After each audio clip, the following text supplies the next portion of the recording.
আর আমার উম্মতের শেষে যারা আসবে আমি আপনি আমরা, নবীজি বলেন ফাতাজিউল ফিতান ইউসিবুহুম বালাউন ওয়া উমুর, তাদের কাছে একের পর এক ফিতনা আসতেই থাকবে, ফিতনা আসতেই থাকবে। ইউনকিরুনাহা, যে ফিতনাগুলা, যে পরীক্ষাগুলা তারা অপছন্দ করবে। আল্লাহ নবী বলেন ফাতাজিউল ফিতান, ফিতনা আসবে। ফিতনা আসলে ফায়ুদাক্কিকু বাদুহা লিবাদিন, আগের ফিতনাটা পরের ফিতনার কাছে তুচ্ছ মনে হবে।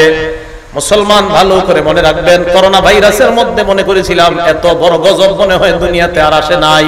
আল্লাহ নবী বুঝায়, যেই গজবে আছো পরের গজবটা যখন দেখবা মনে হবে আগের গজবটা পরের গজবের কাছে কিছুই না। ফায়ুদাক্কিকু বাদুহা লিবাদিন, পরের গজবের কাছে আগের গজব কিছুই মনে হবে না। নবী বলেন ফাতাজিউল ফিতনা, ফিতনা আসবে। ফায়াকুলুল মুমিনু হিয়া মুহলিকাতি, ফিতনা আসলে ঈমানদার বলবে আমাকে এই ফিতনা ধ্বংস করবে। ফাতান কাশিফ, ফিতনা উঠিয়ে যাবে। সুম্মা তাজিউল ফিতনা, আবার ফিতনা আসবে, ঈমানদার মনে করবে আমি ধ্বংস। নবীজি বলেন ফাতান কাশিফু, আবার ফিতনা উঠে যাবে। আল্লাহ নবী কয় শোনো, গজবের মধ্যে তোমাদের মরণ হয়েও যেতে পারে। মরণ যদি তোমাদের হয়ে যায়, আল্লাহ নবী বলেন ফালতুদরিকু মাউতাতুহু, তোমার মরণটা যেন এমন অবস্থায় হয় ওয়া হুয়া মুমিনুন বিল্লাহি ওয়াল ইয়াউমিল আখির। আল্লাহ নবী বলেন ওই গজবের সময় যখন তুমি মরবা, তোমার মরণটা যেন এমন অবস্থায় হয় যে তুমি আল্লাহ মানো আর আখিরাত মানো। নবী কয় যদি তুমি দুইটা জিনিস চাও, কি মান আহাব্বা আইয়ুজাহজাহা আনিন নার ওয়া ইউদখালাল জান্নাহ, যদি তুমি জাহান্নাম থেকে মুক্তি চাও আর জান্নাতে যাইতে চাও, এই গজবের জামানার মধ্যেও যদি তুমি জান্নাতে যেতে চাও, নবীজি বলেন তোমার মরণটা যেন ঈমানের সাথে হয়, আখিরাতকে বিশ্বাসের সাথে হয়। এমন অবস্থায় যদি তুমি মরো, ইনশাআল্লাহ তুমি জান্নাতে প্রবেশ করবে। তো নবীজি আমাদেরকে সতর্ক বাণী দিয়ে গেলেন, সতর্ক বার্তা দিয়ে গেলেন। এখন এই নাসাই শরীফ হাদিস নাম্বার 4149 নাম্বার হাদিস, হাদিসের বর্ণনাকারী উবাদা ইবনে সামিত রাদিয়াল্লাহু তাআলা তিনি বলেন বায়ানা নবী সাল্লাল্লাহু আলাইহি ওয়াসাল্লাম আলা সামঈ ওয়াত তাআত ফিল ইউসরি ওয়াল উসরি ওয়াল মানশাতি ওয়াল মুকরাহি ওয়া আল্লা নুনাজিআল আমরা আহলা ওয়া আন্নাকুমা বিল হাক্কি হাইসু কুননা লা নাখাফু ফিল্লাহি লাওমাতা লাঈম। উবাদা ইবনে সামিত বলেন নবীজির হাতে আমরা বায়াত হলাম, এই মর্মে বায়াত হলাম আলাস সামঈ, নবীর থেকে যা শুনবো, ওয়াত তাআতি আমরা তা মানবো। এবার বাংলা স্লোগানটা দিতে হবে, যা শুনবো আবার যা শুনবো। তাহলে সাহাবারা নবীর সাথে বলছে হুজুর আমরা বায়াত হলাম, যা শুনবো তা মানবো।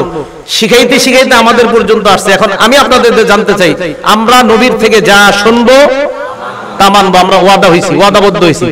কিভাবে? কয় ফিল ইউসরি, সহজ অবস্থায় নবীর কথা মানবো, ওয়াল উসরি, কঠিন অবস্থায় নবীর কথা মানবো, ওয়াল মানশাতি, সুখেও নবীর কথা মানবো, ওয়াল মুকরাহি, দুঃখেও নবীর কথা মানবো। তাহলে আমরা আমার অনুকূলে হলেও নবীর কথা মানবো, আমার প্রতিকূলে হলেও আমি নবীর কথা মানবো, সুখের সময় আমি নবীর কথা মানবো, দুঃখের সময় আমি নবীর কথা মানবো। এই মর্মে আমরা ওয়াদাবদ্ধ হয়েছি। এখন আমি আপনাদের সামনে যে বিষয়টা বলতে চাই, হুসাইন রাদিয়াল্লাহু তাআলা আনহু যে শহীদ হলেন, এই শাহাদাতটা আমাদের জন্য কি সুখের না দুঃখের? অবশ্যই দুঃখের। কষ্ট দিছে আমাদেরকে, এইভাবে শহীদ করা ঠিক হয় নাই। এখন দুঃখের সময় কি করণীয়, এই জাতীয় কোন করণীয় নবীজি আমাদেরকে বলছেন কিনা বলেন? বলছেন। আমরা কষ্ট পাইছি ইমাম হুসাইনের শাহাদাতে, তো এখন তার শাহাদাতে যে আমরা কষ্ট পাইলাম, এখন কষ্টের সময় কি করণীয় আমাদের দেখতে হবে কোরআন হাদিসে কোনো করণীয় আছে কিনা। যদি থাকে তো এটাই করা, আর যদি বলেন না নাই তাহলে তো কিছু করা যাবে না। এখন বিপদের সময় কি করা কোরআনে বলছে, ইন্না লিল্লাহি ওয়া ইন্না ইলাইহি রাজিউন পড়া। কি পড়া? রাজিউন পড়া। বুখারীর 1284 নম্বর হাদিসের বর্ণনা, নবীজির এক কন্যা আল্লাহ নবীর কাছে সংবাদ পাঠাইলেন, আব্বা ইন্না ইবনাল্লি কুবিজ, আব্বা আমার ছেলেটা মারা যাবে অবস্থা, আপনি একটু আমার সন্তানটাকে দেখতে আসেন। আল্লাহ নবী জবাবে উত্তর পাঠায়া দিলেন, আমার মেয়েকে গিয়ে সালাম দাও, সালাম দেওয়ার পর বলবা ইন্না লিল্লাহি মা আখাযা ওয়া লাহু মা আতা। আমার সাথে বাংলা বলেন, বলেন যা নিছে আল্লাহ, যা রেখেছে আল্লাহ। গ্রাম্য বাংলায় যেটা নিয়ে গেছে এটা আল্লাহ, যেটা রেখে দিয়েছে এটা আল্লাহ। সহিহ বুখারী হাদিস নাম্বার 1284। তো নবীজি সাল্লাল্লাহু আলাইহি সাল্লাম বললেন, দুনিয়া থেকে যদি কিছু উঠায়া দেয় এটাও আল্লাহ, দুনিয়া থেকে যদি কিছু রেখে দেয় আমাদের জন্য এটাও আল্লাহ। কারো 4টা ছেলে আছে, 2জন মারা গেছে, 2জন আছে, 2জনকে নিয়ে গেছে, এই 2জন কার? 2জন বেঁচে আছে, এই 2জন কার? আলি মুহাম্মাদ كما صليت على إبراهيم وعلى آل إبراهيم إنك حميد مجيد اللهم بارك على محمد وعلى آل محمد كما باركت على إبراهيم وعلى آل إبراهيم إنك حميد مجيد سبحانك لا علم لنا إلا ما علمتنا إنك أنت العليم الحكيم খানকায়ে হযরত মাওলানা হাফিজুল্লাহ রহমতুল্লাহ আলাইহির উদ্যোগে আয়োজিত ইসলাহি মাহফিলে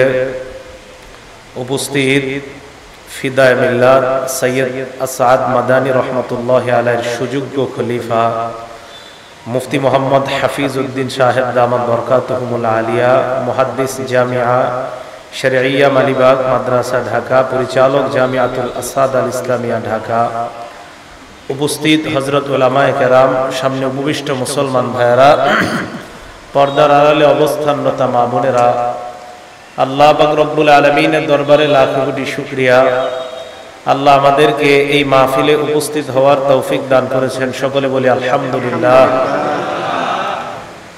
ইসলাহ সংশোধন করা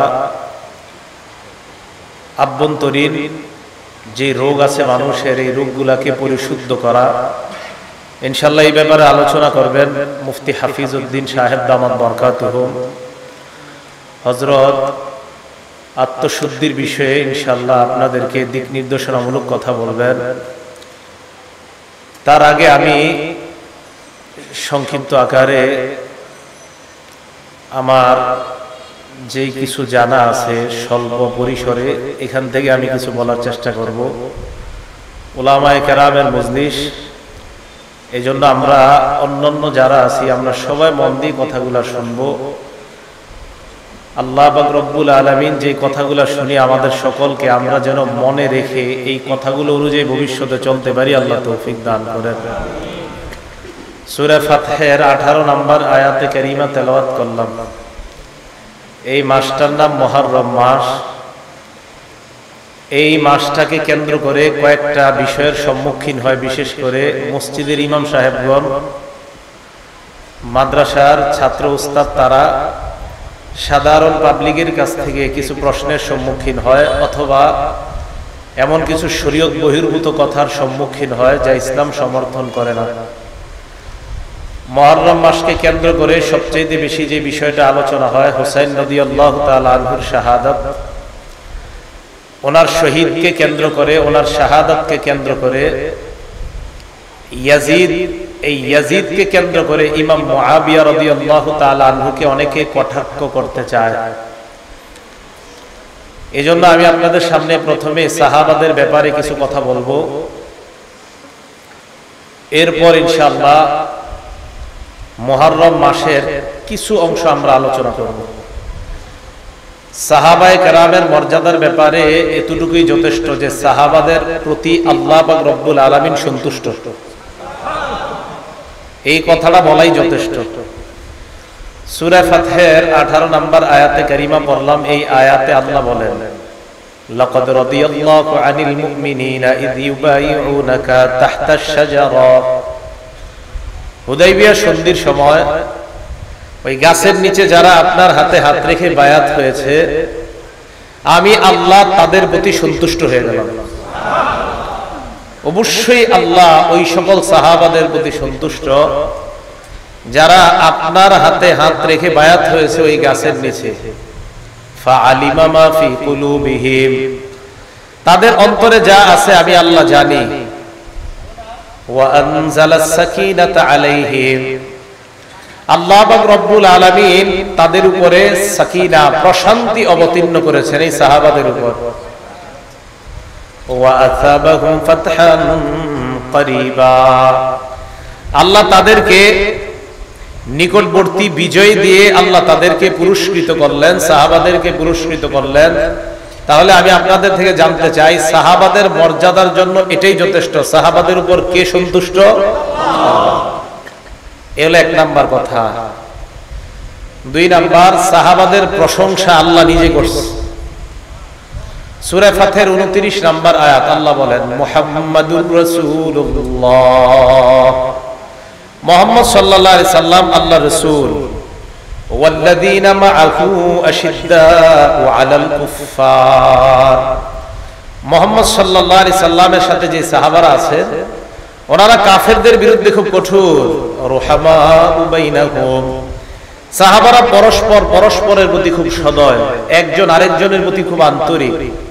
তারাহুম রুকআন সুজদা, আল্লাহ বলে নবী আপনি আপনার সাহাবাদেরকে দেখবেন তারা রুকুকারী, সিজদাকারী, তো তাদের রুকু সিজদার প্রশংসা করে আল্লাহ কোরআনে আয়াত নাযিল করে।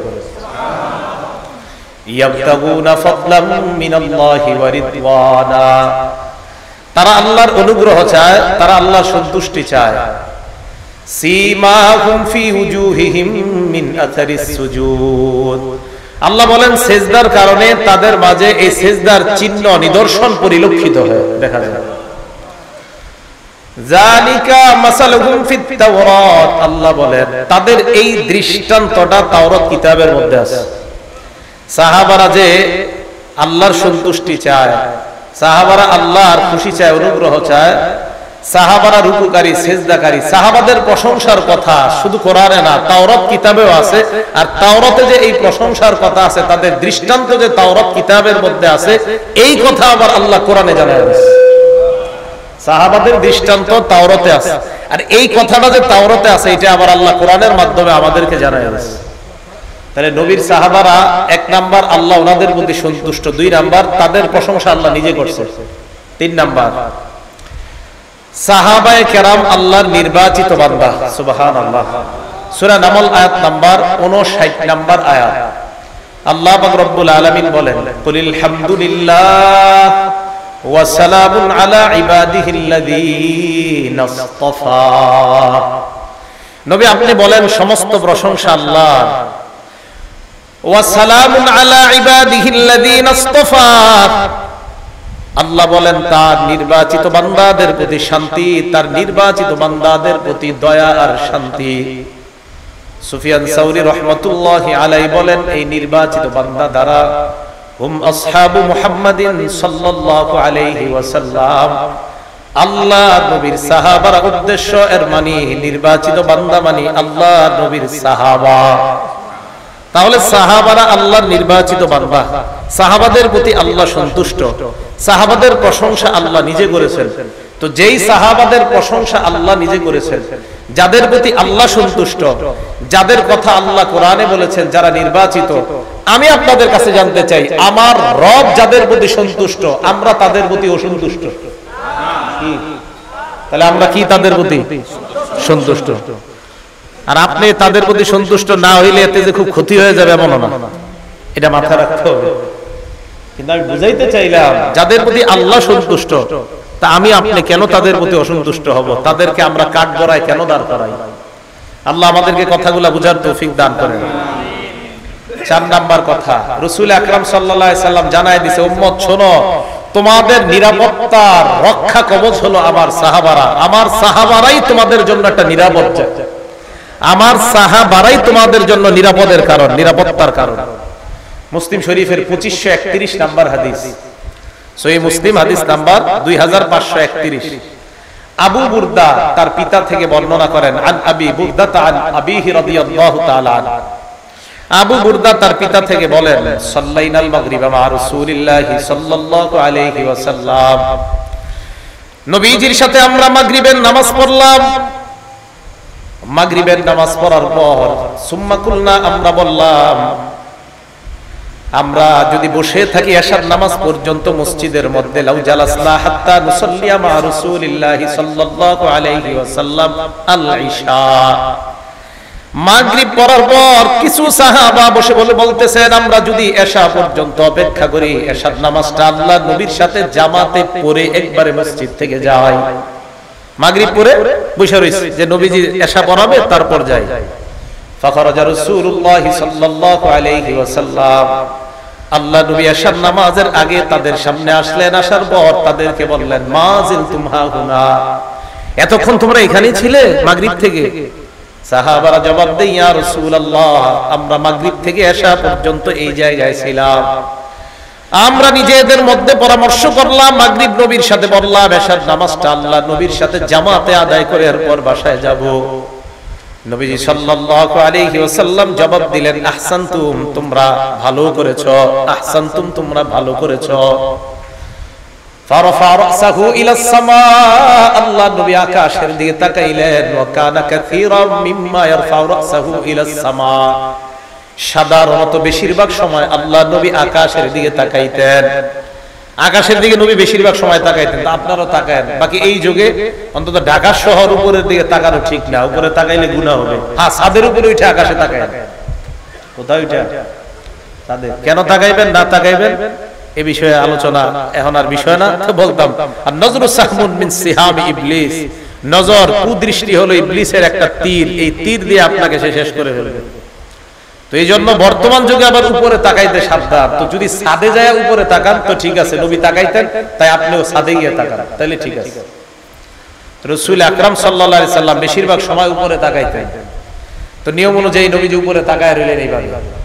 হঠাৎ আল্লাহ নবী বলেন, সাহাবাদের দল, আন-নুজুমু আমানাতুন লিস-সামা, আকাশ ততদিন নিরাপদ যতদিন এই নক্ষত্রগুলা থাকবে, ততদিন আকাশটা নিরাপদ। ফাইদা যাহাবাতিন নুজুম, নক্ষত্রগুলা যখন শেষ হয়ে যাবে, নক্ষত্র যখন বিদায় নিয়ে নিবে, আকাশ থেকে নক্ষত্র যদি উধাও হয়ে যায়, নক্ষত্রগুলো যদি আল্লাহ শেষ করে দেয়, নবীজি বলেন তাহলে আসমান আর থাকবে না, আসমান ধ্বংস হয়ে যাবে। আতাসসামা আমা তুআদু, আসমানের যে ওয়াদা, ওই ওয়াদা আসমানের কাছে আসবে, মানে কিয়ামত হয়ে যাবে। এরপর আল্লাহ নবী বলেন, আনা আমানাতুন লি আসহাবি, সাহাবারা শোনো, আকাশের রক্ষা কবচ যেমন আকাশের নক্ষত্রগুলা, তোমরা সাহাবারা যারা আছো তোমাদের রক্ষা কবচ আমি নবী মুহাম্মদ সাল্লাল্লাহু আলাইহি ওয়াসাল্লাম, আমি যতদিন তোমাদের মাঝে আছি তোমরা নিরাপদ। ফাইদা যাহাবতু আতা আসহাবি মা ইউআদুন, আমি যদি চলে যাই আমার সাহাবাদের কাছে একের পর এক বিপদ আর পরীক্ষা আসতেই থাকবে, সাহাবাদের মাঝে ইখতিলাফের পরীক্ষা আসতেই থাকবে, আল্লাহ নবী জানায়া দিলেন। এরপর নবী বললেন, ও আসহাবি আমানাতুন লি উম্মতি, আমার সাহাবারা আমার উম্মতের জন্য নিরাপত্তার রক্ষা কবচ। ফাইদা যাহাবা আসহাবি, আমার সাহাবারা যদি দুনিয়া থেকে বিদায় নিয়ে নেয়, আতা উম্মতি মা ইউআদুন, আমার উম্মতের উপর গজব বালা মুসিবত আসতেই থাকবে, উম্মত যেন কিয়ামতের জন্য প্রস্তুত হয়ে যায়। হাদিসের মাধ্যমে নবী বুঝায়, সাহাবারা আমার উম্মতের জন্য নিরাপদ, সাহাবারা আমার উম্মতের জন্য নিরাপত্তার রক্ষা কবচ। নবী বললেন সাহাবারা আমাদের জন্য নিরাপত্তার কারণ, আর ওই সাহাবাদেরকে আমরা সমালোচনার পাত্র বানাই, এটা কি ইনসাফ না জুলুম? কথা বুঝে আসছে সবার? তাহলে আল্লাহ সন্তুষ্ট, আল্লাহ প্রশংসা করছে, আল্লাহ সাহাবাদেরকে নির্বাচিত করছে। নবীজি বললেন সাহাবারা এই উম্মতের জন্য রক্ষা কবচ, তাহলে এই সাহাবাদেরকে আমরা সমালোচনার পাত্র বানানোটা এটা জুলুম, এটা ইনসাফ না। ইনসাফের সাথে আমরা যেন সাহাবাদের যথাযথ মর্যাদা দিতে পারি, আল্লাহ তৌফিক দান করেন। 5 নাম্বার, সাহাবারা যতদিন দুনিয়াতে ছিল নবীজি বলেন ততদিন কল্যাণ। এই হাদিসটা মন দিয়ে শুনেন, দেখেন, সাহাবাদেরকে যারা দেখছে তারা যতদিন দুনিয়াতে আছে পরবর্তীদের জন্য কল্যাণ, তাদেরকে যারা দেখছে তারা দুনিয়াতে যতদিন থাকবে ততদিন কল্যাণ। এই 3 বারের কথা আসছে, পরে আর আসে নাই। কিন্তু হাদিস গবেষণা করলে বোঝা যায় এই সিলসিলায় দেখতে দেখতে দেখতে দেখতে উলামায়ে কেরাম তাদের উস্তাদ, তারা তাদের উস্তাদ, তারা তাদের উস্তাদ, তারা তাদের উস্তাদ, তারা ইমাম বুখারী, এইভাবে ইমাম বুখারী তার উস্তাদকে, তার উস্তাদ তার উস্তাদকে, এইভাবে দেখতে দেখতে আব্দুল্লাহ ইবনে মুবারক, আব্দুল্লাহ ইবনে মুবারক ইমাম আবু হানিফাকে, এইভাবে দেখতে দেখতে হাম্মাদ, আলকামা, আব্দুল্লাহ ইবনে মাসউদ, রাসূলুল্লাহ সাল্লাল্লাহু আলাইহি সাল্লাম। এই সিলসিলা দেখা দেখা দেখা, এখান থেকে বোঝা যায় যে দেখা যারা মূলত ওই সিলসিলা থেকে দেখে আসতেছে তাদেরকে দেখার মধ্যে একটা কল্যাণ আছে।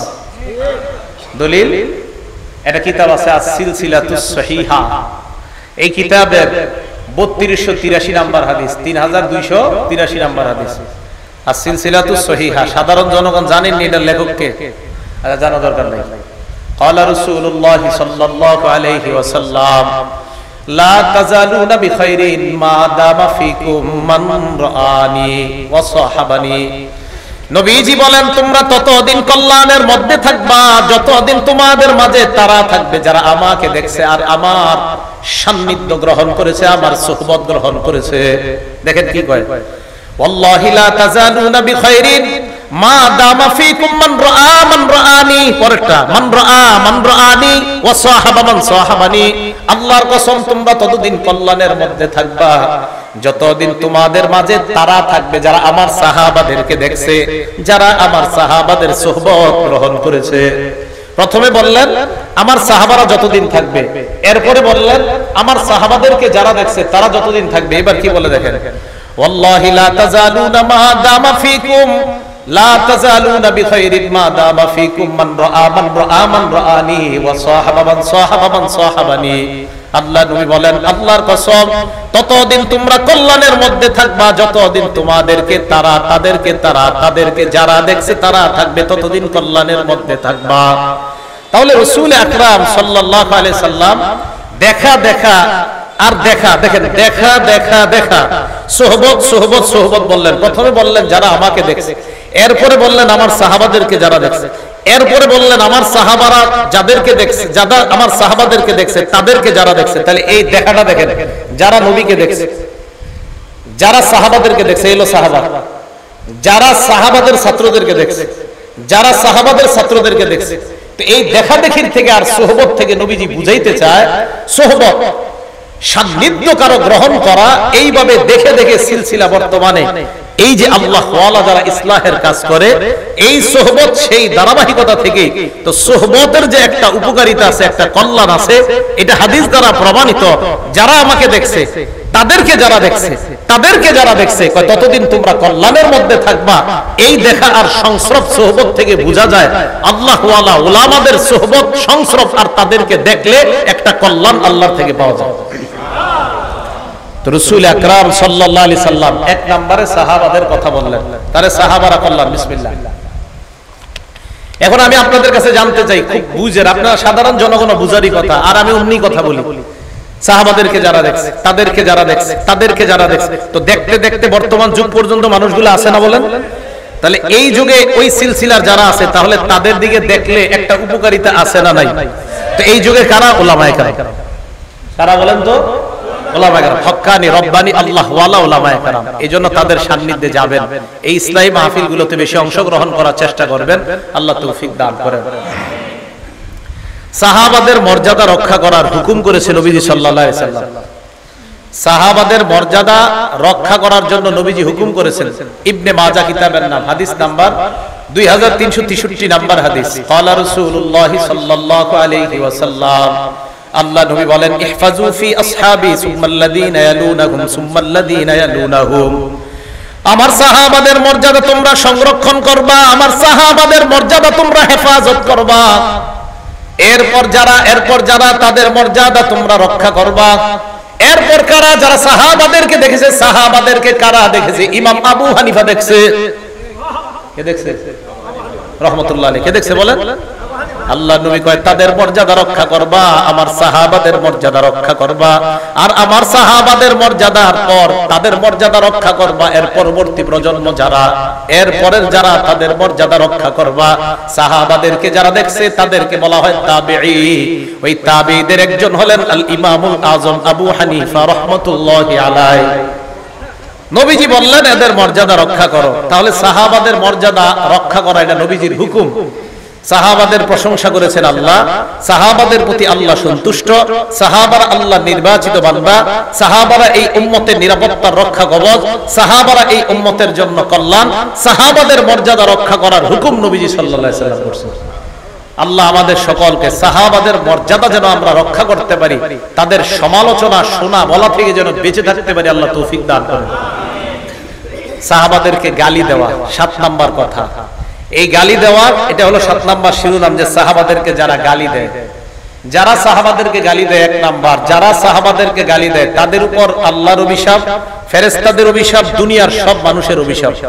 আবার বলছি, আরে ঠিক মানে আসলেই ঠিক, এটা হাদিসে আইছে, ঠিক হইব না? যারা সাহাবাদের সমালোচনা করে, সাহাবাদেরকে গালি দেয়, তাদের উপর আল্লাহর অভিশাপ, ফেরেশতাদের অভিশাপ, সমস্ত মানুষের অভিশাপ। এটা কিতাব আছে নামাল জামিউস সগীর, এই কিতাবের 8715 নম্বর হাদিস, ইমাম সুয়ুতী রাহমাতুল্লাহ আলাইহি লেখা।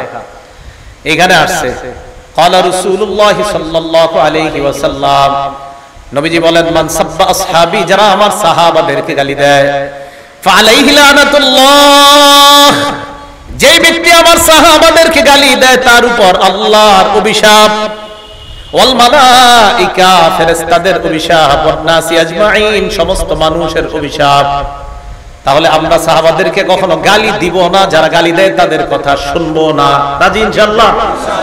সাহাবাদের ব্যাপারে কোনো কথা এগুলো আমরা কান দিব না। 2 নাম্বার, সাহাবাদেরকে যারা গালি দেয়, নবীজি সাল্লাল্লাহু আলাইহি সাল্লাম তাদেরকে গালি দিতে নিষেধ করে দিয়েছেন। নবীজি সহিহ বুখারী হাদিস নাম্বার 3673 নম্বর হাদিস, ক্বালা রাসূলুল্লাহ সাল্লাল্লাহু আলাইহি ওয়াসাল্লাম, আল্লাহ নবী বলেন, লা তাসুব্বু আসহাবি, তোমরা আমার সাহাবাদেরকে গালি দিও না। এবার আল্লাহ নবী বলেন, কোন সাহসে আমার সাহাবাদেরকে তোমরা গালি দাও? ফা ইন্না আহাদাকুম লাউ আনফাকা মিসলা উহুদিন যাহাবা, তোমাদের কেউ যদি উহুদ পাহাড় সমপরিমাণ স্বর্ণ আল্লাহর রাস্তায় দান করো, কি পরিমাণ? উহুদ পাহাড় পরিমাণ স্বর্ণ, উহুদ পাহাড় পরিমাণ স্বর্ণ যদি আল্লাহর রাস্তায় দান করো, মা বালাগ মুদ্দা আহাদিহিম, সাহাবারা এই 2 হাত দিয়ে যা দান করে তোমাদের উহুদ পাহাড়ের সমান পরিমাণ স্বর্ণ সাহাবাদের ওই 2 হাত পরিমাণ দানের কাছে পৌঁছতে পারবে না। নবীজি বলেন, ওয়ালা নাসিফা, প্রথমে বলছে 2 হাত, এরপর বললেন ওয়ালা নাসিফা, অর্ধেক না, অর্ধেক মানে 1 হাত, মুদ্দা মানে 2 হাত, নাসিফা মানে 1 হাত। আল্লাহর নবী কয় 2 হাত পরিমাণ, নবী কয় না না 1 হাত।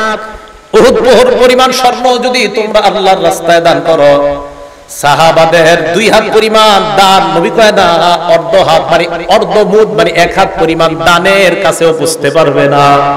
তাহলে যাদের দানের মূল্য আল্লাহর কাছে এত বেশি যে তাদের 1 হাত পরিমাণ দানের কাছে আমাদের উহুদ পাহাড় পরিমাণ স্বর্ণের দানের এটার কাছাকাছি যেতে পারবো না, নবীজি বলেন, লা তাসুব্বু, তাদেরকে গালি দিও না। তো সাহাবাদেরকে যারা গালি দেয়, তাদের যে মজলিসে গালিগুলা হয়, এই সমস্ত মজলিসে যাব না, বসবো না, শুনবো না, আল্লাহ তৌফিক দান করেন। 3 নাম্বার, সাহাবাদেরকে গালি দেওয়া এটা স্পষ্ট ভাবে নিষেধ। হাদিসের মধ্যে আরেকটা নিষেধাজ্ঞা দেখেন, কেন বলে? এখান থেকে দেখেন এই মজলিসের কি প্রয়োজন। এই যে খানকায় হযরত মাওলানা হাফিজুল্লাহ রাহমাতুল্লাহ আলাইহি এই খানকার উদ্যোগে ইসলামী মাহফিলের প্রয়োজনীয়তাটা এই হাদিস থেকে সাহাবাদের ব্যাপারেও জানেন, আর মজলিসের প্রয়োজনীয়তা জানেন। আমি এই হাদিস পড়ে অবাক হইছি, দেখেন কি কয়, লা তাসুব্বু আসহাবা মুহাম্মাদিন সাল্লাল্লাহু আলাইহি ওয়াসাল্লাম, শারহুত তাহাওয়িয়া একটা কিতাব, এই কিতাবের 693 নম্বর হাদিস, হাদিসের মান হাসান। লা তাসুব্বু আসহাবা মুহাম্মাদিন সাল্লাল্লাহু আলাইহি ওয়াসাল্লাম, তোমরা মুহাম্মদ সাল্লাল্লাহু আলাইহি ওয়াসাল্লামের সাহাবাদেরকে তোমরা গালি দিও না। এবার কি করে দেখেন, শোনো তোমরা, লা মুকামু আহাদিহিম সাআতান ইয়ানি মা'আন নবী সাল্লাল্লাহু আলাইহি ওয়াসাল্লাম খায়রুম মিন আমালিকুম 40 সানা, নবীজির সাথে সাহাবাদের 1 মুহূর্তের অবস্থান, কি কয়, নবীর সাথে সাহাবাদের 1 মুহূর্তের অবস্থান তোমাদের 40 বছর আমলের চাইতে বেশি দামি। তাহলে আল্লাহওয়ালাদের সাথে অবস্থানের দাম আছে না নাই? এই দেখেন, আমি অবাক হয়ে গেছি হাদিসে যে অবস্থান, আল্লাহওয়ালা মানে বসে রয়েছে নবীর সাথে সাহাবা, কয় সাহাবা নবীর সাথে বসে থাকার 1 মুহূর্তের বসে থাকাটা তোমাদের 40 বছর আমলের চেয়ে বেশি দামি। তাহলে বোঝা যায় এখান থেকে যে আল্লাহ ওয়ালাদের সাথে বসে থাকাটাও একটা ফায়দা, উপকারিতা। আপনি অনেক মুরব্বী আল্লাহ ওয়ালা আছে যাদের কথা বোঝা যায় না, দরকার নাই বোঝা যাওয়া, এমনি বসে থাকবেন। ঢাকার বড় বড় আল্লাহ ওয়ালা অনেক মুরব্বী, অনেক বয়সের কারণে সব কথা বোঝা যায় না, এমনি গিয়ে আমরা বসে থাকি। কেন বসে থাকি? এই সমস্ত হাদিসের কারণে, যে ওনাদের মজলিসে বসে থাকাটাও এটা আল্লাহর পক্ষ থেকে একটা গনিমত, একটা নিয়ামত। তো দেখেন হাদিসের মধ্যে আছে যে সাহাবায়ে কেরাম নবীর সাথে কিছু মুহূর্ত কাটানো, এটা তোমাদের 40 বছর ইবাদতের চাইতে বেশি দামি। তাহলে বলেন তো, যাদের সামান্য ইবাদত, শুধু সামান্য নবীর সাথে বসে থাকাটা এত দাম, তাহলে তাদের ইবাদতের কত দাম?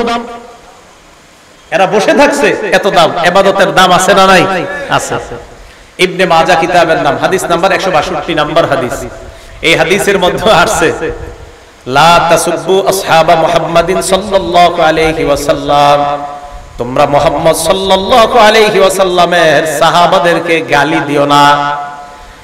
এই হাদিসের মধ্যে আসসালাম মুকামু আহাদিহিম ইয়ানি মা'আন নবী সাল্লাল্লাহু আলাইহি ওয়াসাল্লাম খায়রুম মিন আমালিকুম উমরাহ। হুজুর এই হাদিসে আছে যে সারা জীবন তোমরা আমল করলেও নবীর সাথে এটা দেশ উমরা আসছে, এটাতে উমরা আগেরটা আসছে 40 বছর, এটা আসছে উমরা সারা জীবন কাটায় দিল। তাহলে যাদের সামান্য বসে থাকাটা আল্লাহওয়ালার সাথে এত দাম, তাদের আল্লাহওয়ালা নবীর সাথে তাদের থেকে আমল করাটার কত দাম। এজন্য প্রিয় মুসলমান ভাইয়েরা, সাহাবাদেরকে গালি দিবেন না, সাহাবাদের গালি শুনবেন না। যেই মজলিসে সাহাবাদের সমালোচনা হয় ওই সমস্ত মজলিসে যাবেন না। রাজি আছেন ইনশাআল্লাহ? গালি দিবেন না। আমি আপনাদেরকে মহব্বত করে কথাটিগুলো বলতেছি।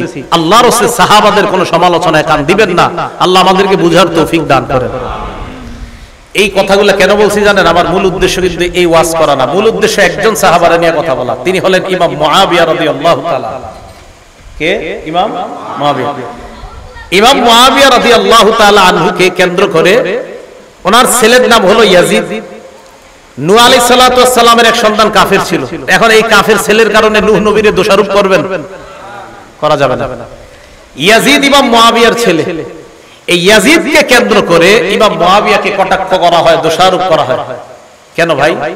সন্তানের অপরাধ। ইয়াজিদ ঠিক আছে জালেম, তার যত পারেন সমালোচনা করেন, সে অবশ্যই অন্যায় করছে।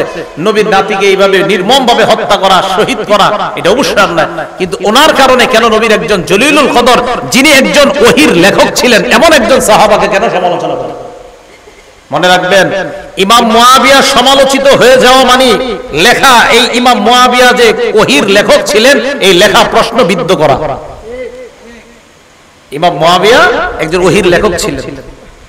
তিরমিজি শরীফের 3842 নম্বর হাদিস, ক্বালা রাসূলুল্লাহ সাল্লাল্লাহু আলাইহি ওয়াসাল্লাম, আল্লাহর নবী ইমাম মুআবিয়াকে সামনে এনে আল্লাহর কাছে বললেন, আল্লাহুম্মা জাআলহু হাদিয়া ওয়া মাহদিয়া ওয়াহদি বি।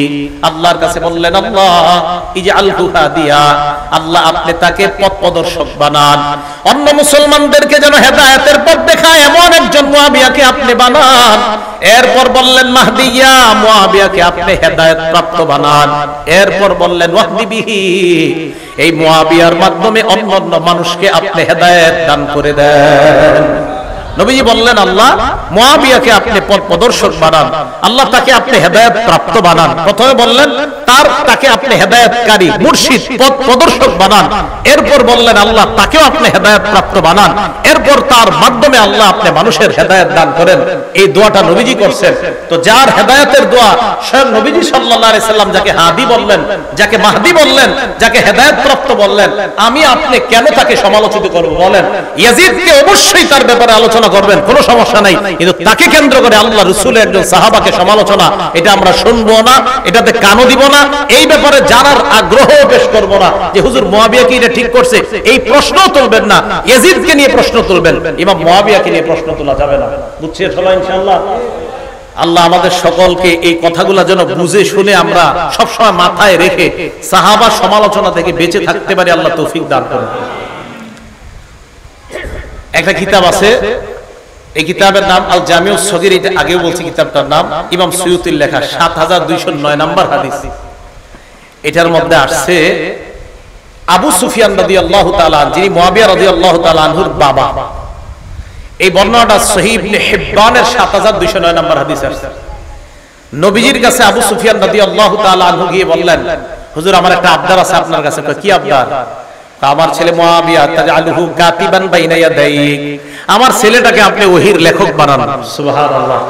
আপনি যাদেরকে দিয়ে লেখান ওহী, তাদের মধ্যে এই মুআবিয়াকে আপনি হুজুর একজন লেখক বানান। নবীজি বললেন, নাম, ঠিক আছে, আপনার কথা গ্রহণ করলাম। আবু সুফিয়ান রাদিয়াল্লাহু তাআলা আনহু কিন্তু নবীজির শ্বশুর ছিলেন। কি ছিলেন বলেন তো? শ্বশুর। আলেম ছাড়া অন্য কেউ বলতে পারবেন যে আবু সুফিয়ানের কন্যার নাম কি, যিনি নবীর বিবি ছিলেন? ওলামা ছাড়া অন্য কেউ আছেন পারেন বলতে? আবু সুফিয়ানের কন্যা যিনি নবীর বিবি ছিলেন, কি নাম? হ্যাঁ হ্যাঁ, কি নাম? কি নাম? না হইলে তো 500 মাহফিলে গেছেন এনে যারা আছেন। উম্মে হাবিবা, বলেন কি নাম? হ্যাঁ, উম্মে হাবিবা, বলেন তো কি নাম? উম্মে হাবিবা। নবীজি শ্বশুর ছিলেন, তো আয়েশা বলছে আমার ছেলেটাকে আপনি ওহীর লেখক বানান। নবীজি সাল্লাল্লাহু আলাইহি সাল্লাম বললেন নাম, ঠিক আছে, কবুল করলাম। তাহলে ইমাম মুআবিয়া ওহীর লেখক। ইমাম মুআবিয়াকে নবীজি বলছেন হেদায়েত প্রাপ্ত, এমন একজন সাহাবাকে সমালোচনা করব না, তার সমালোচনা শুনবো না। সহিহ বুখারী হাদিস নাম্বার 2924 নাম্বার হাদিস, নবীজি সাল্লাল্লাহু আলাইহি সাল্লাম বললেন আউয়ালু জাইশিন মিন উম্মতি ইয়াগজুনাল বাহরা ক্বাদ আওজাবু। আল্লাহ নবী বললেন আমার উম্মতের মধ্যে যেই দলটা সর্বপ্রথম সমুদ্র পথে যুদ্ধ পরিচালনা করবে ওই দলটা আল্লাহর জান্নাত ওয়াজিব করবে। আমার উম্মতের মধ্যে সর্বপ্রথম যেই দলটা নৌপথে যুদ্ধ করবে, আমার যেই দল উম্মতের যেই দলটা সমুদ্র পথে যুদ্ধ করবে, ক্বাদ আওজাবু, তারা আল্লাহর জান্নাত ওয়াজিব করবে। হাদিস বলেন নৌপথে সর্বপ্রথম অভিযান পরিচালনাকারী সাহাবার নাম ইমাম মুআবিয়া। এই হাদিস প্রমাণ করে ইমাম মুআবিয়া আল্লাহর জান্নাত তার জন্য ওয়াজিব। আল্লাহর জান্নাত তার জন্য, তাহলে জান্নাত যার জন্য ওয়াজিব নবী বলে গেলেন, ওয়াজিব যার জন্য জান্নাত হয়ে গেছে এমন একজন সাহাবা যিনি জান্নাতের মেহমান। এই সাহাবার কেন সমালোচনা আমরা করব? আমার আপনার তো টেনশন করা উচিত। একজন মানুষ জান্নাতি হয়ে গেছে, আমি আপনি জান্নাতি হতে পারলাম কিনা এই ব্যাপারে আমাদের 24 ঘন্টা টেনশন থাকা দরকার। আমি আপনি জান্নাতি হইছি কিনা এই টেনশন আমাদের করা দরকার। উল্টা একজন জান্নাতি সাহাবারে নিয়ে আমরা টেনশন করি উনি কি কাজটা ঠিক করছে, এই টেনশন। তাহলে যিনি একজন জান্নাতের মেহমান তার নিয়ে আমার আপনার টেনশন করা দরকার নাই, উনি জান্নাতি সাহাবা। তো এই জন্য ইমাম মুআবিয়ার সমালোচনা আমরা ইয়াজিদকে কেন্দ্র করে করব না, নূহ নবীর ছেলেকে কেন্দ্র করে নূহ নবীর সমালোচনা যেমন করি না, লূত নবীর বিবিকে কেন্দ্র করে লূত নবীর সমালোচনা আমরা করি না।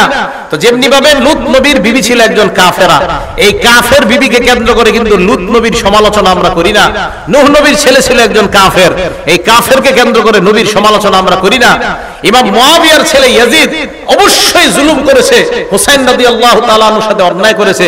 এই জালেম সন্তানের কারণে একজন আদেল ইনসাফগার সাহাবার ব্যাপারে আমরা সমালোচনা করি না, যার ব্যাপারে অনেক সাহাবারা বলেন মা রাআইতু বাদা রাসূলিল্লাহ সাল্লাল্লাহু আলাইহি সাল্লাম আসওয়াদা মিন মুআবিয়া, যে আল্লাহর রাসূলের পরে মুআবিয়ার চেয়ে সঠিক নেতৃত্ব দানকারী পৃথিবীতে আর কাউকে দেখিনি।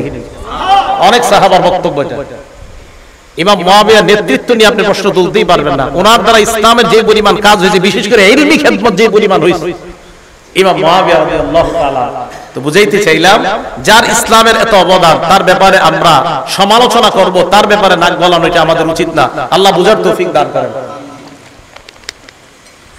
বুখারী শরীফের 3765 নাম্বার হাদিস, এই হাদিসের মধ্যে আসছে আব্দুল্লাহ ইবনে আব্বাসকে কি একজন বিচার দিয়েছে ইমাম মুআবিয়ার নামে।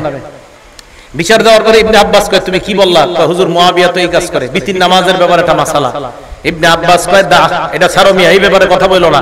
ইন্নাহু ফাকিহ, ইমাম মুআবিয়া একজন ফকিহ সাহাবা, ফকিহ সাহাবা। ইমাম মুআবিয়ার আমল নিয়ে তুমি প্রশ্ন তুলতে পারো না, কারণ ইমাম মুআবিয়া একজন ফকিহ। সাহাবারা ইমাম মুআবিয়ার প্রশংসা করতেছে, সাহাবারা ইমাম মুআবিয়ার প্রশংসা। ইবনে তাইমিয়া রাহমাতুল্লাহ লেখছে ইমাম মুআবিয়ার ব্যাপারে আফজলুল মুলুক, লেখছে আফজলুল মুলুক। পুরা পৃথিবীর মধ্যে নবীজির পরে যত নেতৃত্বের গুণাবলী যদি সব দিকে যে পৃথিবীর উন্নতি সাধন হয়েছে কোন মুসলমানের নেতৃত্বের আমলে, ইবনে তাইমিয়া লিখেছেন তিনি ইমাম মুআবিয়া। এই জন্য এমন একজন সাহাবা যার দ্বারা ইসলামের এত খেদমত হয়েছে, বলেন তার কি সমালোচনা করব আমরা?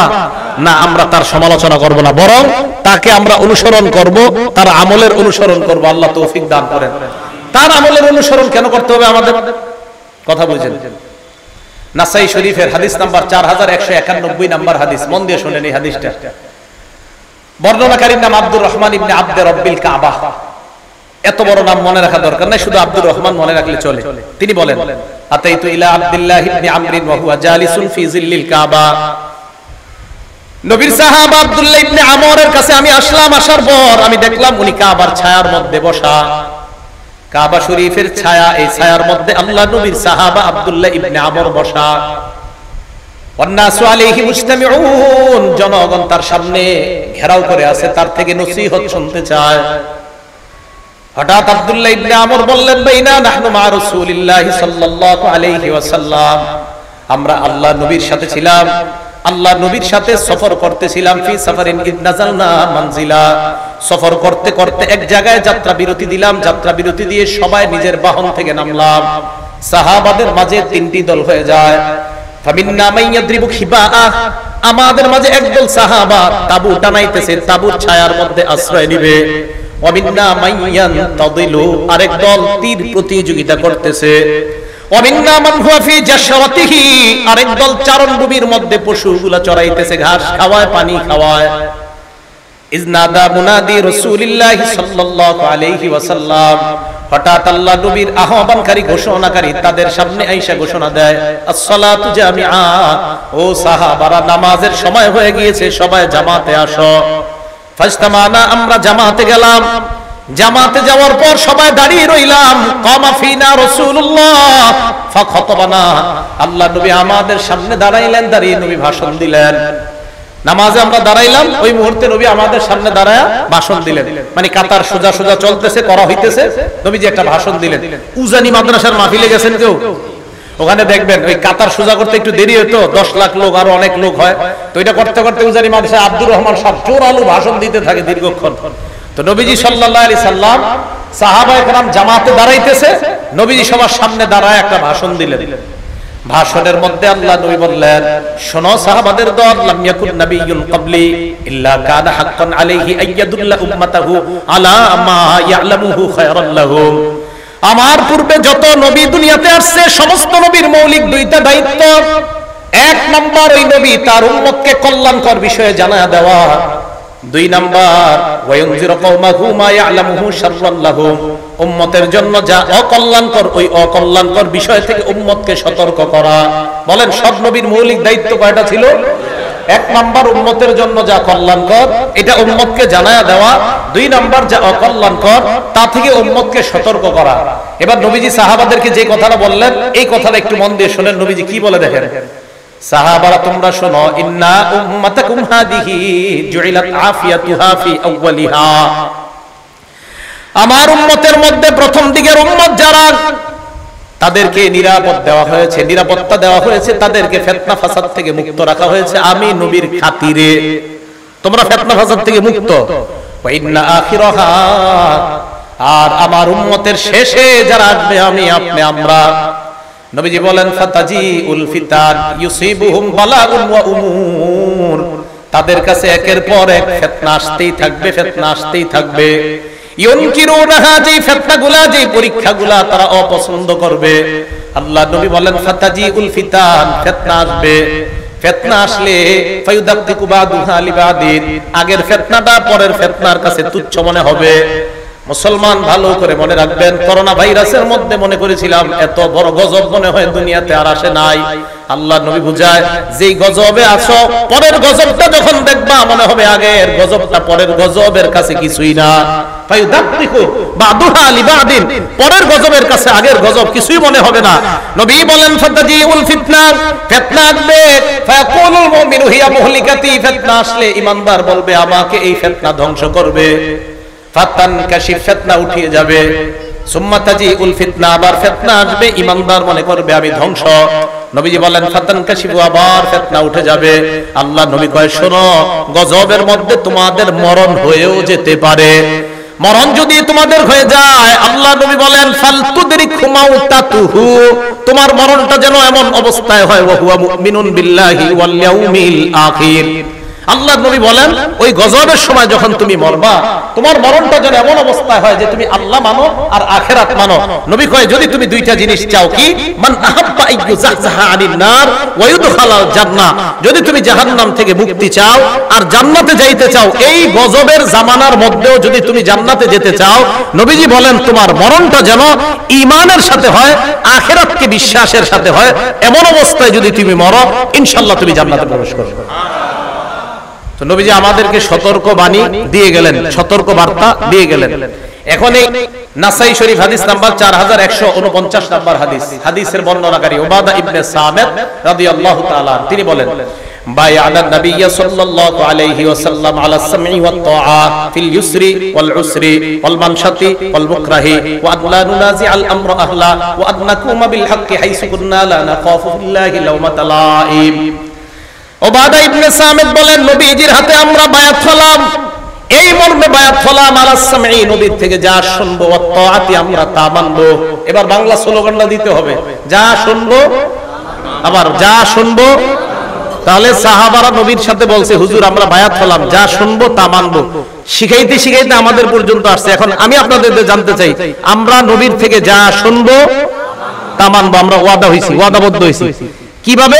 কয় ফিল ইউসরি, সহজ অবস্থায় নবীর কথা মানবো, ওয়াল উসরি, কঠিন অবস্থায় নবীর কথা মানবো, ওয়াল মানশাতি, সুখেও নবীর কথা মানবো, ওয়াল মুকরাহি, দুঃখেও নবীর কথা মানবো।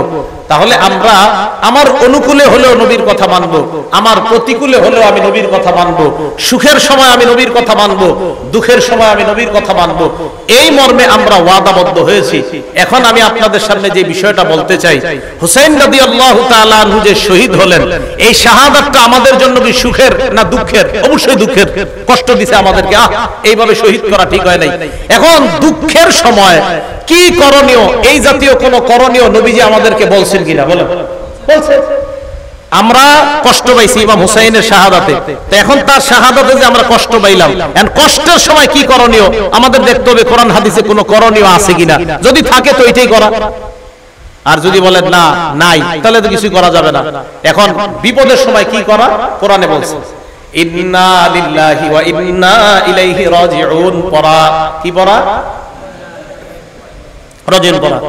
বুখারীর 1284 নম্বর হাদিসের বর্ণনা, নবীজির এক কন্যা আল্লাহ নবীর কাছে সংবাদ পাঠাইলেন, আব্বা ইন্না ইবনাল্লি কুবিজা, আব্বা আমার ছেলেটা মারা যাবে অবস্থা, আপনি একটু আমার সন্তানটাকে দেখতে আসেন।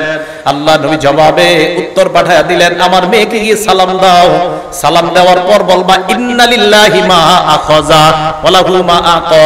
আমার সাথে বাংলা বলেন, বলেন যা নিছে আল্লাহ, যা রেখেছে আল্লাহ। গ্রাম্য বাংলায় যেটা নিয়ে গেছে এটা আল্লাহ, যেটা রেখে দিয়েছে এটা আল্লাহ। সহিহ বুখারী হাদিস নাম্বার 1284। তো নবীজি সাল্লাল্লাহু আলাইহি সাল্লাম বললেন, দুনিয়া থেকে যদি কিছু উঠায়া দেয় এটাও আল্লাহ, দুনিয়া থেকে যদি কিছু রেখে দেয় আমাদের জন্য এটাও আল্লাহ। কারো 4টা ছেলে আছে, 2জন মারা গেছে, 2জন আছে, 2জনকে নিয়ে গেছে, এই 2জন কার? 2জন বেঁচে আছে, এই 2জন কার? বাস খালাস। কারো মৃত্যুতে কষ্ট পেয়ে আমরা আমাদের এটাই করণীয় যে আল্লাহ ফয়সালা আল্লাহ উঠায় নিছে, আল্লাহর ফয়সালা যেটা আল্লাহ দুনিয়াতে রাখছে। হ্যাঁ, হুসাইন রাদিয়াল্লাহু তাআলা আনহু শাহাদাতে আমাদের যদি কষ্টের কারণে চোখের পানি আসে এটা রহমত। বলেন এটা কি? চোখের পানি যদি আসে এটা রহমত। দলিল আল জামিউস সগীর কিতাবের নাম, হাদিস নাম্বার 4201 নম্বর হাদিস। ঘটনাটা মন দিয়ে শুনেন। জয়নব রাদিয়াল্লাহু তাআলা, কি বললাম? জয়নব রাদিয়াল্লাহু তাআলা, এই জয়নব রাদিয়াল্লাহু তাআলা আনহা উনি মারা গেছে। ফাবাকাতিন নিসা, নারীরা কান্নাকাটি শুরু করছে জয়নব রাদিয়াল্লাহু তাআলা আনহা মারা যাওয়ার পর। ফাজালা উমর ইয়াদরিবুহুন্না বিসাউতিহি, হযরত ওমর চাবুক ধরছে সবগুলোর মাথায়। এই চুপ, কোনো কান্নাকাটি নাই, এবার চাবুক ধরছে, থামো, কান্নাকাটি করো কেন? নবীজি বললেন মাহলান ইয়া উমর, উমর থামো না, একটু নরম হও। তো হযরত ওমর নরম হইলেন। নরম হওয়ার পর আল্লাহ নবী বললেন, ইয়াকুন্না ওয়া নাঈকাশ শাইতান, হে নারীরা তোমরা চিল্লাচিল্লি চিৎকার করা থেকে তোমরা বাঁচো, এগুলো শয়তানের আওয়াজ। চিৎকার করা আল্লাহ আজরাইল আমার ঘরে পাঠাইছে আর কারো ঘরে পাঠায় নাই, এগুলো বলাইনি, শয়তানের আওয়াজ। কার আওয়াজ? শয়তানের। ছেলে মারা গেছে, আল্লাহ তুমি কি আজরাইল আর কোন ঘরে পাঠাইতে পারলা না, আমার ঘরে পাঠাইলা, এগুলো শয়তানের আওয়াজ, এগুলো বইলা কান্নাকাটি করা। এবার নবীজি কি বলে দিছে দেখেন, মাহমা ইয়াকুনু মিনাল আইনি ওয়াল কলব, চোখের পানি যদি অটোমেটিক কারো শোকে বের হয়, অন্তর থেকে বের হয়, ফামিনাল্লাহ ওয়া মিনার রাহমা, এটা আল্লাহর পক্ষ থেকে দয়া। হুসাইন রাদিয়াল্লাহু তাআলা আনহু শাহাদাতের ঘটনা পড়বেন, পড়লে আপনার চোখের পানি আসবে। তো এই চোখের পানি আসাটা এটা দয়া, এটা রহমত। এবার আল্লাহ নবী বলেন, ওয়া মা ইয়াকুনু মিনাল লিসান, চোখের পানি যদি জিহ্বা থেকে হয়, চোখের পানি আবার জিহ্বা থেকে কিভাবে হয়, মানে উল্টাপাল্টা কথা কয়। জিহ্বা থেকে হয় মানে উল্টাপাল্টা কথা কয়। খোদা আমারে নিয়ে নাও, আমার আব্বারে নিয়ে নিছো, আমি এই দুনিয়াতে আর থাকতে চাই না, কালকে সকালে ওইটা আব্বারে দেখবো না, আমারে নিয়ে নাও। এটা মিনাল লিসান, জবান থেকে। ওয়ালিয়াদ, হাত থেকে। এবার আমি বলবো না জবান আর হাত আমাদের দেশে কবে ব্যবহার হবে, জবান আর হাত, জবান আর হাত, জবান আর হাত, জবান হাত, জবান হাত। আমা ইয়াকুনু মিনাল লিসান ওয়াল ইয়াদ, যেটা জবান থেকে হবে আর হাত থেকে হবে, ফামিনাশ শায়তান, এটা শয়তানের পক্ষ থেকে। নবীজি বলেছেন। তাহলে মুখ থেকে উল্টাপাল্টা শব্দ বের হওয়া, হাত দিয়ে নিজের আঘাত করা, বলেন এটা কার কাজ? শয়তানের কাজ। আর অটোমেটিক চোখ দিয়ে যদি পানি বের হয়, এটা কার পক্ষ থেকে রহমত? আল্লাহর পক্ষ থেকে রহমত। তাহলে আল্লাহর পক্ষ থেকে রহমত, এটা ঠিক আছে। শয়তানের পক্ষ থেকে যদি হয়, এটা অন্যায়, এটা জায়েজ নাই, এটা হারাম। তো এই হারাম কর্মকাণ্ড থেকে যেন আমরা বেঁচে থাকতে পারি, আল্লাহ তৌফিক দান করেন। মুহররম মাস আসলে আরেকটা কথা হয়, আহলে বাইত। বলেন কি হয়? বলেন সবাই, আহলে বাইত কারা? একদল মানুষ বলতে যায় আহলে বাইত 5 জন। কয়জন? 5 জন। নবীজি, হযরত আলী, ফাতেমা, হাসান, হুসাইন, এই 5 জনকে বলে পাক পাঞ্জাতন। কি বলে? হ্যাঁ, এই ধারণাগুলো নেন, পাক পাঞ্জাতন। আপনাদের আশেপাশের মাহফিলে এসে অনেকে আপনাদেরকে এটি বুঝাবে যে পাক পাঞ্জাতন। আবার অনেকে টুপির মধ্যে দেখবেন পাক পাঞ্জাতন, এখানে লেখা মুহাম্মদ, এখানে আলী, এখানে ফাতেমা, এখানে হাসান, এখানে হুসাইন। উনি বুঝায়, উনি এই 5 জনকে খুব ভালোবাসে। উনি কি বুঝায়? ওলামায়ে কেরাম ছাড়া অন্য যারা আছেন, বলেন তো নবীর নাতি কয়জন? হ্যাঁ হ্যাঁ, 5 জন। ওইটি মনে কোন জায়গায় বয়ানে শুনছেন, লেগ হইতেছে। নবীজির নাতি কয়জন? 5 জন। 5 জন। তা আপনারা তো 2 জন নিয়ে খালি লাফান, বাকি 5 জনকে ভালোবাসবে কে? আমরা নবীর নাতি নাতনি সবাইকে মহব্বত করি, শুধু 2 জনকে না, সবাইকে করি। আর কিছু মানুষ শুধু 2 জনকে করে, অতএব বেশি ভালোবাসার দাবিদার আমরা। নবীজির মেয়ে কয়জন? 4 জন। মনে রাখেন, একটু কথাগুলো মন দিয়ে শুনেন। জয়নব, রুকাইয়া, উম্মে কুলসুম। জয়নব, রুকাইয়া, উম্মে কুলসুম, ফাতেমা। এবার দেখেন, এই উম্মে কুলসুমের কোনো সন্তান নাই। কেউ বলে আছে, কেউ বলে নাই, বেশিরভাগ বলছে নাই। এই উম্মে কুলসুমের সন্তান নাই। বাকি রইল কয় মেয়ে নবীর? জয়নবের 2 সন্তান। একজনের নাম, এই জয়নবের 2 সন্তান, একজনের নাম আলী, আরেকজনের নাম উমামা। ছেলে একজন নাম আলী, মেয়ে একজন নাম উমামা। জয়নবের 2 সন্তান, একজনের নাম আলী, আরেকজনের নাম উমামা। আলী নামে ছেলেটা ছোটবেলায় মারা গেছে। উমামা নামে যে মেয়েটা ছিল, এই মেয়েটার নবী খুব ভালোবাসতেন, খুব মহব্বত করতেন, তার সাথে খেলতেন। নামাজে গেলে নবীজির কাঁধে উঠতো এই মেয়েটা, নাতনিটা। আর দেখেন কত মহব্বতের একজন নাতনি, যার নাম আপনারা জানেন না, অথচ আপনারা লাফান খালি 2 জন নিয়ে। তাহলে নবীজির 2 জন নাতি, একজন নাতি আরেকজন নাতনি পাইলাম। জয়নবের ঘরে 2 জন পেয়ে গেলাম, এক ছেলে এক মেয়ে। এবার আসেন রুকাইয়া। এই রুকাইয়ার ঘরে একজন ছেলে, নাম আব্দুল্লাহ। বলেন কি নাম? তাহলে মোট কয়জন হলো? 3 জন। ফাতেমা রাদিয়াল্লাহু তাআলা আনহার সন্তান আপনারা সারা জীবন জানেন 2 জন, জন্মের পর থেকে 2 জন। মনে হয় মায়ের পেটেও শুনেছেন যে হাসান আর হুসাইন। হযরত ফাতেমা রাদিয়াল্লাহু তাআলা আনহার সন্তান 5 জন। বলেন কয়জন? 5 জন। বলেন হাসান, বলেন হুসাইন, মুহসিন, জয়নব, উম্মে কুলসুম। হ্যাঁ, ওই 2 বোনের নামে নাম রাখছে, নিজেদের 2 মেয়ের নাম। হযরত ফাতেমা তার 2 বোনের নামে নিজের মেয়ের নাম রাখছে। তাহলে হযরত ফাতেমার 5 জন সন্তান, হাসান, হুসাইন, মুহসিন, জয়নব, উম্মে কুলসুম। জয়নবের 2 সন্তান, ওই নবীজির মেয়ে জয়নব, একজন ছেলে একজন মেয়ে, 7 জন। রুকাইয়ার 1 সন্তান, এই হলো মোট 8 জন।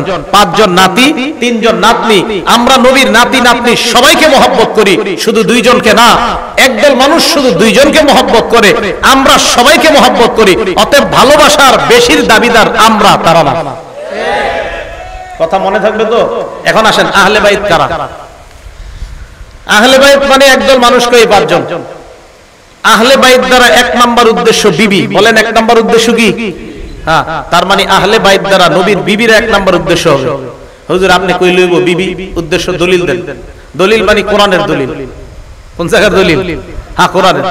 সূরা হুদ আয়াত নাম্বার 69 নাম্বার আয়াত থেকে 73 নাম্বার আয়াত। সূরা হুদ আয়াত নাম্বার 69 নাম্বার আয়াত থেকে 73 নাম্বার আয়াত। আল্লাহ কি বলে দেখেন, ওয়ালাকাদ জাআত রাসূলুনা ইব্রাহিমা বিল বুশরা ক্বালু সালামা। ইব্রাহিম নবীর কাছে আমার ফেরেশতারা আসলেন সুসংবাদ নিয়ে, এসে বললেন সালামা, সালাম। ক্বালা সালাম, ইব্রাহিম নবী জবাব দিলেন সালাম। এবার ইব্রাহিম নবী ফামা লাবিসা আন জাআ বিআজলিন হানিস, দেরি না করে একটা বাছুর জবাই করে, ওই বাছুর একটা বাছুর ভুনা করে, তাড়াতাড়ি ভুনা বাছুর তাদের সামনে নিয়ে আসছে মেহমান। ইব্রাহিম নবী ভাবলেন আমার বাসায় মেহমান আসছে, মেহমানদেরকে খাবার দেই। ভুনা বাছুর নিয়ে আসার পর সামনে দিলেন। ফালাম্মা রাআ আইদিয়াহুম লা তাসিলু ইলাইহি নাকিরাহুম, মেহমানদের দিকে তাকায় দেখে মেহমানদের হাত খাবারের দিকে যায় না। ফেরেশতারা কি খায়নি? তো ইব্রাহিম নবী তো জানেন এরা যে ফেরেশতা। ইব্রাহিম নবী যখন দেখলেন তাদের হাত খাবারের দিকে প্রসারিত হয় না, নাকি রকম ব্যাপারটা ওনার কাছে অস্বাভাবিক মনে হয়, উনি সন্দিহান হয়ে পড়েন। ওয়া আউজাসা মিনহুম খাইফা, মনে মনে উনি ভয় পায়। ফেরেশতারা ব্যাপারটা বুঝতে পারলেন, ইব্রাহিম নবীর দিকে তাকিয়ে বললেন, ক্বালু লা তাখাফ, ভয় পাবেন না, ভয়ের কোনো কারণ নাই।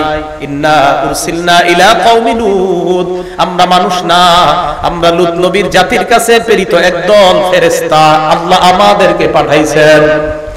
পাশে দাঁড়িয়ে আছে ইব্রাহিম নবীর বিবি সারা, ওয়ামরাতুহু কাইমাতুন ফাদাহিকাত, সারা পাশ থেকে দাঁড়ায় হাসি দেয়, উনি হাসতেছে।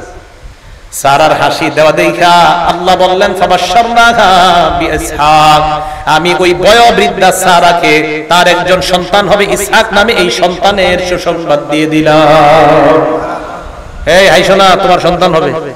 কয় শুধু সন্তান না, ওয়া মিন ওয়ারাই ইসহাক ইয়াকুব, এই ইসহাক যে সন্তানটা হবে, এই সন্তানের আবার সন্তান হবে, তার নাম হবে ইয়াকুব, আর ইয়াকুবের বিশাল বংশধর হবে। সুবহানাল্লাহ।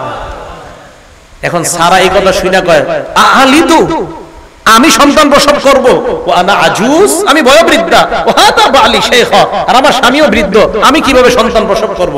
ইন্না হাদা লা শাইউন আজীব, এটা তো আশ্চর্য বিষয়। ফেরেশতারা বললেন, আতাজাবিনা মিন আমরিল্লাহ, তুমি আল্লাহর বিষয়ে আশ্চর্য হও? আল্লাহর বিষয়ে আবার আশ্চর্য হও নাকি? এরপরে কি কয় দেখেন, রহমাতুল্লাহ ওয়া বারাকাতুহু আলাইকুম আহলাল বাইত। সুবহানাল্লাহ। কি বলছে? আহলাল, হ্যাঁ বলেন কি বলছে? রহমাতুল্লাহি। ফেরেশতারা কার সাথে কথা বলতেছে? বলেন ইব্রাহিম নবীর বিবি। কার সাথে?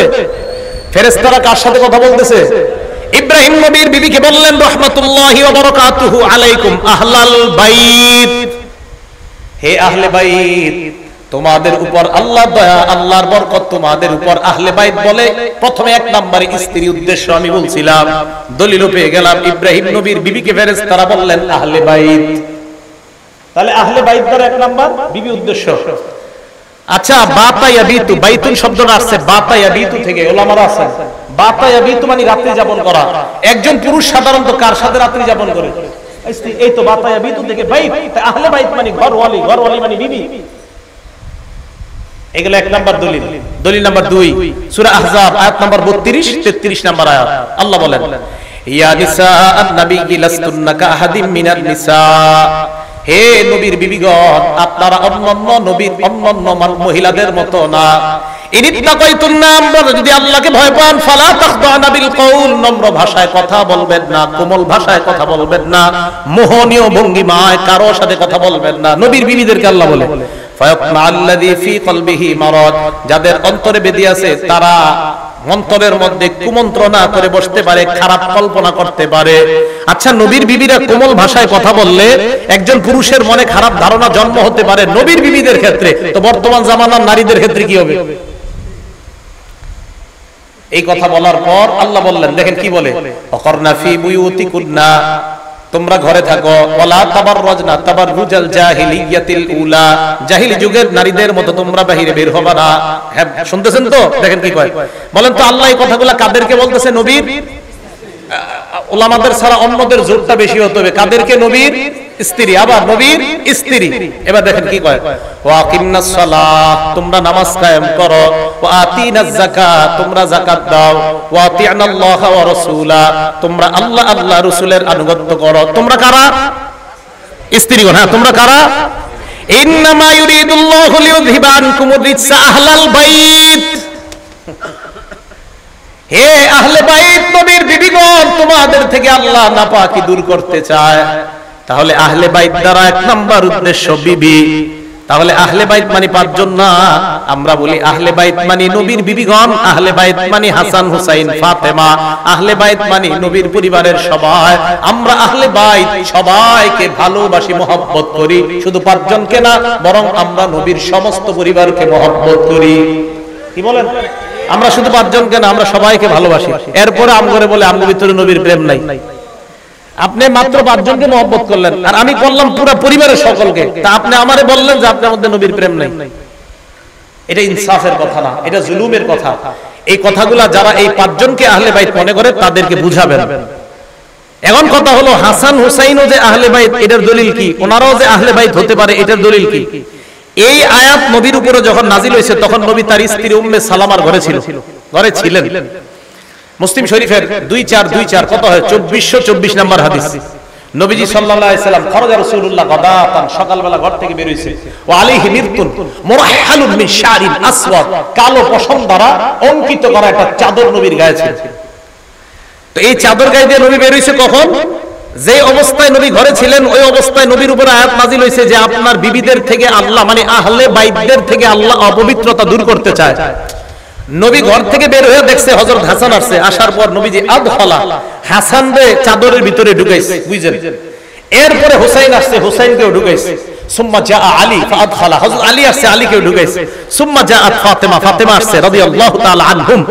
এই ফাতেমা আসার পর আদখালাহা, তাকেও চাদরের ভিতরে ঢুকায় কয়, এই শোনো, আহলে বাইত শুধু বিবিরা না, আমার এই সন্তানরাও আহলে বাইত।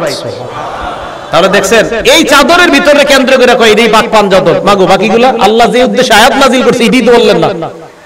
তাহলে আয়াত নাজিল করছে আহলে বাইত কেন্দ্র করে, প্রথম উদ্দেশ্য বিবিগণ। এরপরে নবী হাদিসের ব্যাখ্যায় বুঝিয়ে দিয়েছে শুধু বিবিগণ না, আমার সন্তানগণ, আমার পরিবারের আরো যারা তারাও আহলে বাইত। বলেন আমরা আহলে বাইত শুধু 5 জনকে মহব্বত করি না, সব আহলে বাইতকে মহব্বত করি। সব আহলে বাইতকে মহব্বত করি। আল্লাহ পাক রব্বুল আলামিন আমাদের সকলকে মুহররম মাসকে কেন্দ্র করে যেই সমস্ত কথাগুলো হয়, কারবালার ঘটনা আপনারা অনেক শুনেছেন হয়তো, তো এই জন্য যেই বিষয়গুলো সাধারণত আনা হয় এই বিষয়গুলো যেন আর না আনা হয়। শুধুমাত্র 5 জনকে মহব্বতের কথা যেন বলা না হয়, নবীর পুরো পরিবারকে যেন মহব্বতের কথা বলা হয়। হযরত হুসাইনকে কেন্দ্র করে অবশ্যই ইয়াজিদের ব্যাপারে, ইয়াজিদ যা যা করেছে, অন্যায় করেছে, অবশ্যই এগুলো বলা দরকার। কিন্তু এটাকে কেন্দ্র করে যেন ইমাম মুয়াবিয়াকে সমালোচনা করা না হয়, সাহাবাদেরকে সমালোচনা করা না হয়। আল্লাহ পাক রব্বুল আলামিন সাহাবা সমালোচনা থেকে আমাদেরকে বেঁচে থেকে আমরা যেন আমাদের ঈমানকে খাঁটি করে দুনিয়া থেকে আমরা বিদায় নিতে পারি। আল্লাহ তৌফিক দান করেন। আমিন। ওয়া আখিরু দাওয়ানা আনিল হামদুলিল্লাহি রাব্বিল আলামিন। আসসালামু আলাইকুম ওয়া রাহমাতুল্লাহি ওয়া বারাকাতুহু। আমরা কেউ উঠবো না, হুজুর আসবে, আলোচনা করবে।